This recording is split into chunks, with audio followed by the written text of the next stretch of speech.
Welcome to the Loren Podcast. This is the place of celebrating juicy, soulful living. The aim is always around about once a week to post an episode that in 10 glorious minutes excitedly celebrates a business that has people and planet as part of its DNA, and the rest of the time, sometimes musings and stories and sharings all about juicy, soulful living. A great place is also a live Loren on Instagram to follow along.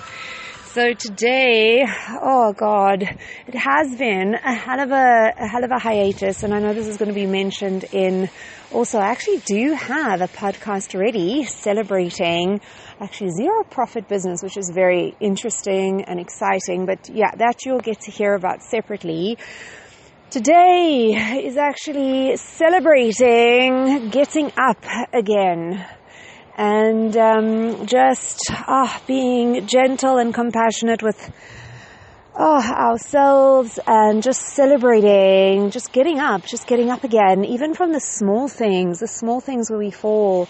Because for me, it's not like, it's just been in areas of sort of my personal commitment around a morning routine. So I believe Robin Sharma quotes a study that was done that shows that it takes 66 days to actually hardwire a new habit.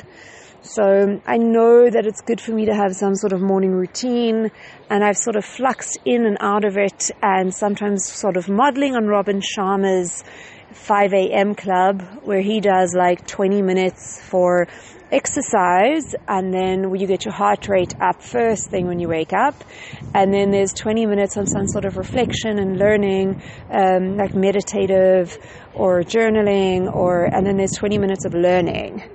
And then also, so I was kind of playing with that. God, I think I got to about day 5. And then I just had 2 days where I completely, talk about 2 steps forward, 1 step back. It felt like 4 steps back. Okay, no, it wasn't so bad. I just had 2 days that I just really didn't honor that program at all. And then also playing with the Miracle Morning, which is Hal Elrod, which is more taking 10 minutes and filling an hour, where he models his on that there's basically like 6 real habits that anyone who has a morning routine, they come down to including some version of these 6. So he decided to do all 6, and then it became a book, and it's become sort of like a following. So that one's also, they call it, I'm just trying to think, there is an acronym for this, and oh God, Savers, that's it, SAVERS. So you have 10 minutes of each of these, and I've got this stunning app from a friend told me about that does a gong. So beautiful. So today, celebrating getting back up again. So I think if I'm going for 66 days in a row to wire a new habit, if I miss 2 days, I'm setting my clock back to day 1. But it's just celebrating getting up again. Okay, so the savers are S is for silence, having 10 minutes of silence, having 10 minutes of affirmations or sort of like empowering statements that we say to ourselves, that you say to yourself. SAV is 10 minutes of visualization. E is 10 minutes of exercise. R is my reading, and S, scribe, of journaling, writing.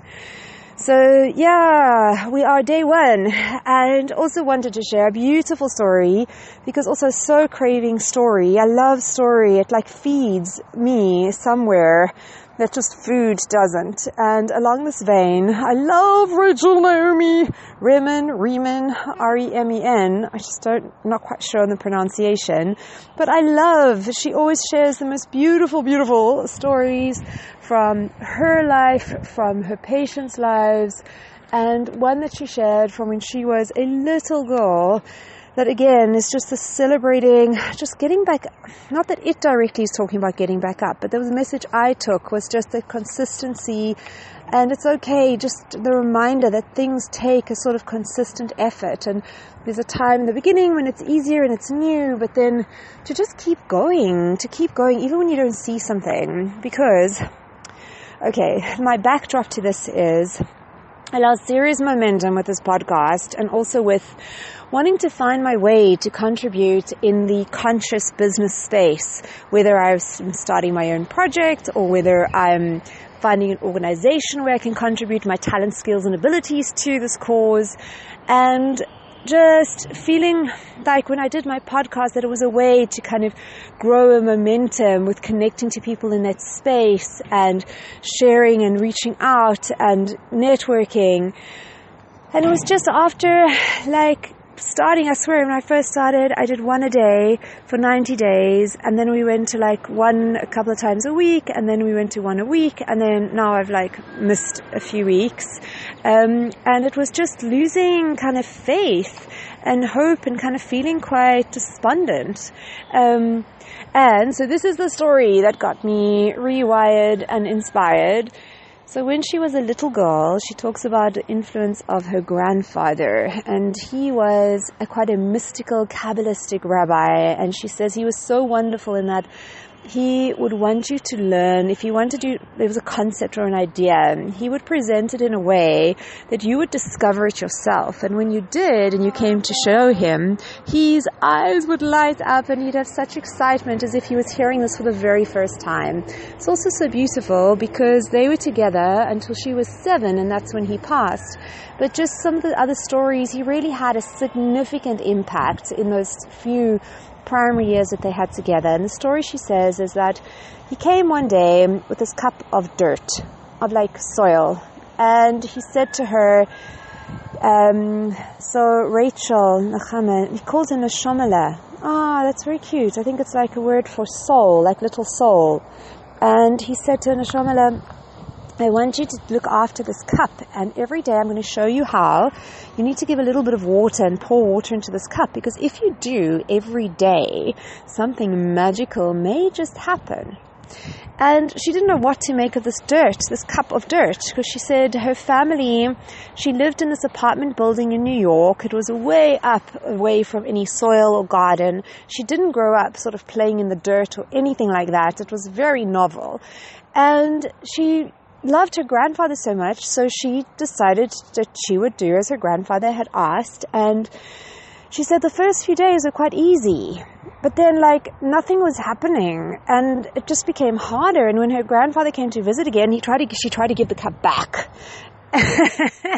He just reassured her and said, just to keep going, and every day, because something magical just might happen. And she said then it became a lot harder, and there'd be days that she completely forgot, and then she'd have to sneak down after bedtime to give a few drops of water into the soil cup. And it was actually a couple weeks down the line of this consistent daily watering that the first sign of life started to sprout through that soil. And she was so excited to go and share this with her grandfather. And there couldn't have been a more timely time, at appropriate moment, to hear this glorious, magnificent story.